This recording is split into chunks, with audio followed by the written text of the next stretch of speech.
Halo semua, welcome back to History Learning bersama saya Muhammad Ulil Farudin. Hari ini kita akan belajar mengenai materi lahirnya Pergerakan Nasional Indonesia. Untuk teman-teman yang belum mengikuti pembelajaran pada hari ini, tenang saja, tidak usah khawatir, nanti bisa membuka Google Classroom yang sudah disampaikan oleh guru mengenai kelas kodenya. Langsung saja, hari ini teman-teman khususnya kelas 11 IPS akan mempelajari mengenai lahirnya Pergerakan Nasional Indonesia. Ada dua faktor pendorong munculnya Pergerakan Nasional di Indonesia, yakni faktor internal dan faktor eksternal. Nah, lantas pertanyaan mendasar buat teman-teman semuanya adalah apa itu atau apa yang dimaksud dengan pergerakan nasional? Di dalam sejarah Indonesia, zaman pergerakan atau pergerakan nasional ini adalah masa di mana kesadaran nasionalisme sebagai sebuah bangsa. Masa di mana munculnya organisasi-organisasi pergerakan dengan cita-cita tertentu, dan masa pembuka perbaikan taraf hidup masyarakat Indonesia dari yang sebagai bangsa dijajah jadi bangsa yang merdeka. Kemudian, apa faktor-faktor yang membuat Indonesia itu masuk ke zaman atau ke masa pergerakan nasional? Nah, faktor itu ada dua, faktor internal dan faktor eksternal. Yang pertama kita bahas dulu adalah faktor internal. Faktor internal munculnya pergerakan nasional ada tiga. Yang pertama, kondisi sosial politik yang buruk karena praktik kolonialisme Belanda di Indonesia. Dua, munculnya golongan terpelajar karena efek dari politik etis dengan didirikannya berbagai macam sekolah-sekolah baik tingkat dasar maupun tinggi di Hindia Belanda atau Indonesia ini memunculkan golongan-golongan yang tersadarkan. Mereka terdidik oleh pendidikan barat ala Belanda, namun mereka malah memberontak. Mereka, kalau kata Pram itu, bunuh diri kelas. Mereka meninggalkan gelar-gelar kebangsawanan mereka, dan mereka terjun langsung ke gelanggang politik supaya menyadarkan masyarakat Indonesia untuk lebih enak hidup bebas, merdeka, ketimbang hidup di dalam iklim kolonialisme. Oleh sebab itu muncullah golongan terpelajar. Contohnya siapa? Ya seperti Soekarno, Muhammad Hatta, Syahrir, Ahmad Subarjo, kemudian MH Tamrin, kemudian Kartini, kemudian ada Cipto Mangunkusumo, ada Sutomo, dan masih banyak lagi. Dan yang ketiga adalah tumbuhnya kenangan akan kejayaan masa lalu bangsa Indonesia. Maksudnya apa? Jadi masa pergerakan nasional ini banyak orang, khususnya masyarakat yang tersadarkan bahwa zaman dulu itu kita pernah menjadi bangsa yang besar. Maksudnya apa? Zaman dulu itu adalah zaman di mana Sriwijaya dan Majapahit menguasai hampir separuh lautan dan daratan di dataran Asia Tenggara. Jadi kebesaran kita sudah diakui oleh mancanegara. Namun kok lambat laun kita menjadi bangsa yang terjajah. Nah, oleh sebab itu, tumbuhnya kenangan dan kejayaan masa lalu bangsa Indonesia itu penting kiranya untuk menyadarkan masyarakat. Nah, kata kunci yang kita pakai untuk pembahasan hari ini adalah pergerakan nasional, nasionalisme dunia, dan organisasi pergerakan. Kemudian yang kedua, selain faktor internal ada juga faktor eksternal. Maksudnya faktor dari luar yang membuat Indonesia itu masuk ke pergerakan nasional. Yang pertama adalah suksesnya gerakan nasionalisme di negara-negara Asia Afrika seperti Jepang, India, Turki, Mesir, Cina, dan bahkan Filipina yang membangkitkan semangat rakyat Indonesia untuk juga memperjuangkan nasib bangsanya agar lepas dari kolonialisme. Nah, ini jadi istilahnya inspirasi bagi rakyat Indonesia. Ternyata negara-negara Asia itu dan Afrika itu bisa memerdekakan diri atau keluar dari penjajahan, kolonialisme maupun imperialisme.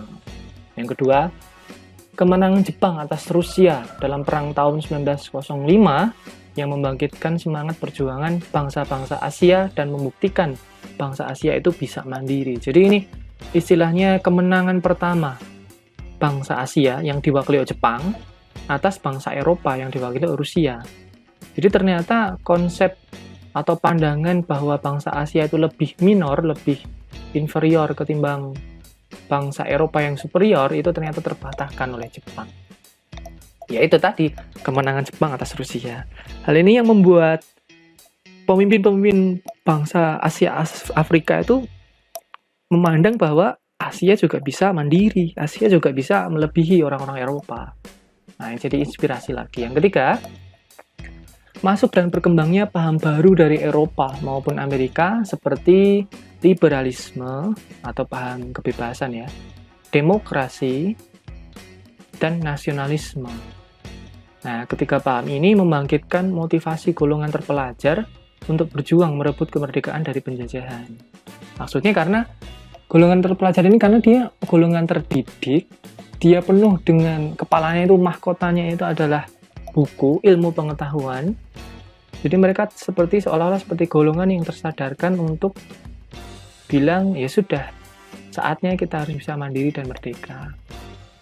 Nah, akhirnya mereka mencoba berusaha untuk menerapkan paham-paham baru, selain paham kolonialisme dan imperialisme, yakni liberalisme, demokrasi, dan nasionalisme. Menurut mereka waktu itu, ketiga ideologi ini adalah ideologi yang merujuk kepada kebebasan. Oke, namun pada kesempatan kali ini, poin khususnya bukan berada di pembahasan pergerakan nasional di Indonesia, melainkan kita akan membahas inspirasi-inspirasi nasionalisme yang sudah dilakukan oleh beberapa negara di Asia maupun Afrika. Tentunya nasionalisme yang diperjuangkan sebelum Indonesia lahir atau sebelum 1945. Ada 4 contoh nasionalisme dunia, sebenarnya ada banyak contoh, seperti Jepang, Cina, kemudian Taiwan. Tapi di sini kita menerangkan 4 saja. Nasionalisme dari Turki, yang kedua nasionalisme dari India, yang ketiga nasionalisme Filipina, yang keempat nasionalisme Mesir. Kita bahas satu-satu. Oke, yang pertama adalah nasionalisme Turki. Ya, Sultanan Turki Utsmani. Jadi ini sejarahnya dulu ya. Kalian bisa melihat peta wilayah Turki berada di persimpangan dua benua besar, yakni Eropa dan Asia. Di sebelah utara ada Laut Hitam, sebelah selatan ada Laut Mediterania dan Syria, sebelah timur ada negara-negara seperti Iran, Armenia, Georgia, dan Rusia. Sebelah barat ada negara Eropa seperti Yunani, Bulgaria, dan Laut Aegea. Nah, itu batas-batas dari wilayah Turki modern hari ini. Namun, kita kembali ke masa lalu di mana sejarah Turki adalah sejarah Kesultanan Turki Utsmani atau orang-orang sering menyebutnya Ottoman, Turki Ottoman. Sultan Turki Utsmani ini merupakan sebuah negara yang berdiri kokoh dan berjaya lebih dari 700 tahun, antara tahun 1299 sampai 1923. Lama sekali ya. Terus Kesultanan Turki Utsmani kelanjutan khalifah-khalifah Islam setelah khalifah yang 4, khalifah Umayyah, khalifah Abbasiyah, khalifah Fatimiyah, dan khalifah Utsmaniyah. Nah, Utsmaniyah ini Turki ini. Sultan-sultan Turki Utsmani terkenal dengan kewibawaan dan keperkasaannya di dunia. Nah loh, bisa dibayangkan kan kekuatan atau legitimasi atau kewibawaan sang sultan itu diakui oleh seluruh dunia. Salah satunya adalah Sultan Mehmed II atau orang-orang sering memanggilnya Muhammad Al-Fatih. Dan ada sultan besar lagi bernama Sultan Sulaiman yang pertama yang dijuluki, ini julukan orang-orang Eropa bagi dia. Julukannya adalah Raja Tiga Benua. Wah, itu nggak main-main tuh. Kenapa dijuluki Raja Tiga Benua? Karena berhasil membentangkan kekuasaan Utsmani, Turki Utsmani ini, dari Asia, Eropa, dan Afrika bagian utara. Di wilayah kekhilafahan Turki Utsmani Islam itu membentang 3 benua. Nah, singkat cerita, nasionalisme dan revolusi bangsa Turki ini terjadi setelah Perang Dunia Pertama, di mana waktu itu Turki Utsmani berada di pihak yang kalah atau pihak sentral, dan harus tunduk pada keputusan sekutu, antara lain menyerahkan kekuasaannya. Nah, ini sejarahnya kalau dijabarkan lagi panjang, jadi singkat ceritanya seperti itu. Jadi Turki Utsmani memihak kaum atau blok sentral dan Jerman dan sebagainya itu melawan blok sekutu. Dan kita tahu sendiri akhir riwayat Perang Dunia I dimenangkan oleh blok sekutu. Oleh sebab itu wilayah-wilayah yang tadi dikatakan 3 benua tadi seperti dibuat bancakan oleh orang-orang atau negara-negara Eropa. Prancis, Inggris, dan Italia mendapatkan wilayah Turki di Afrika dan Jazirah Arab. Ini contohnya. Sementara Yunani di Balkan memperoleh kemerdekaannya dari Turki. Jadi Yunani itu merdeka dari wilayah kekhalifahan Turki Utsmani. Kemudian nasionalisme Turki semakin tumbuh setelah negara-negara sekutu itu berusaha terus melemahkan Turki dengan cara membantu gerakan nasionalis Yunani merebut wilayah Turki di bagian barat Balkan tahun 1919.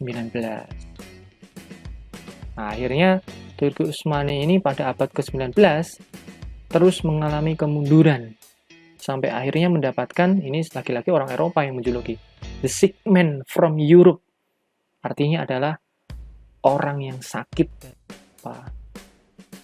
Hal ini disebabkan oleh keadaan seperti ini.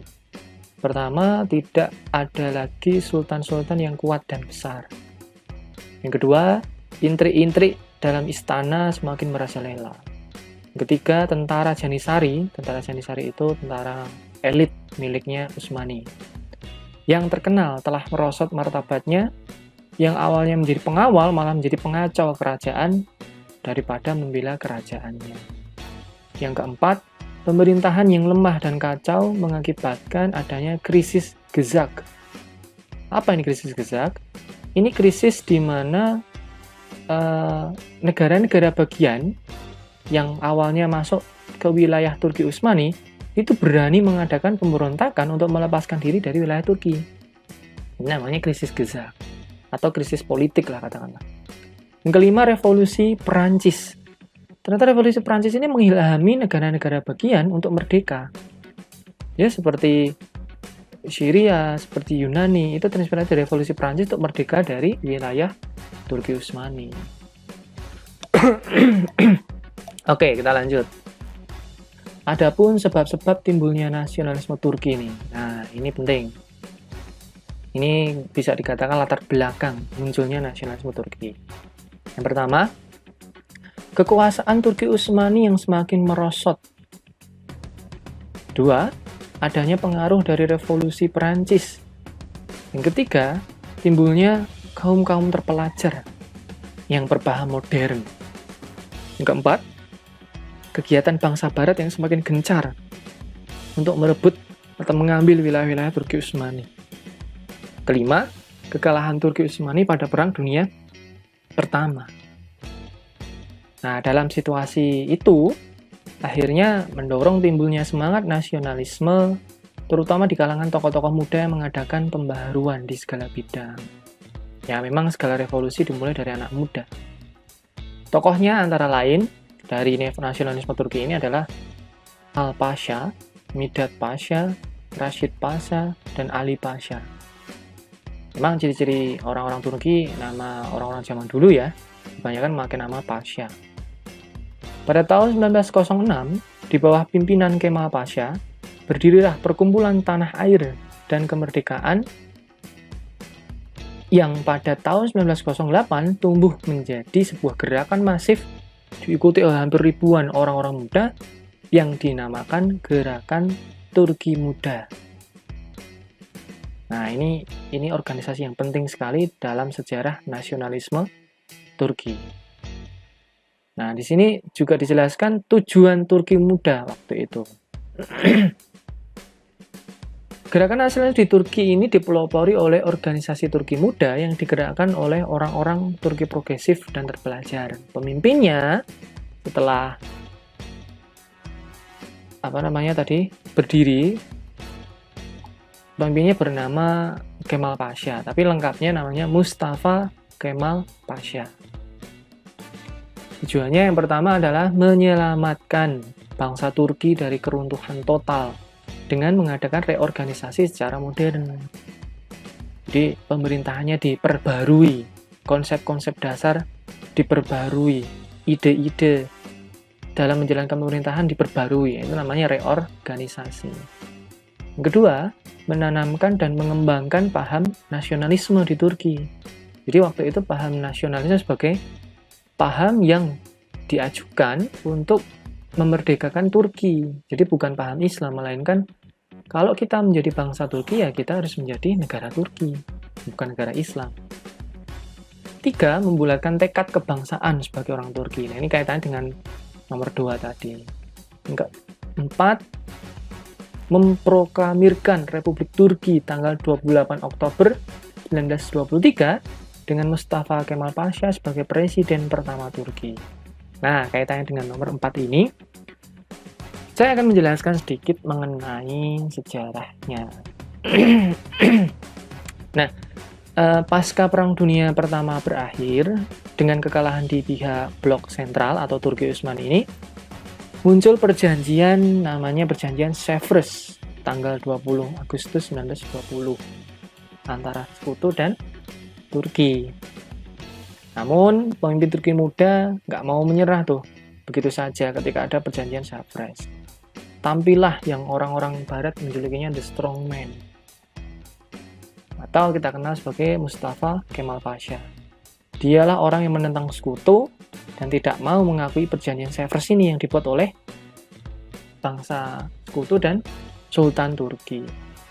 Akhirnya ia memimpin gerakan revolusi, hasil menggulingkan Sultan Muhammad kelima dari tahtanya sebagai Sultan Turki Ottoman tanggal 1 November 1923. Nah, kemudian ia memperbarui Perjanjian Sevres dengan perjanjian baru lagi.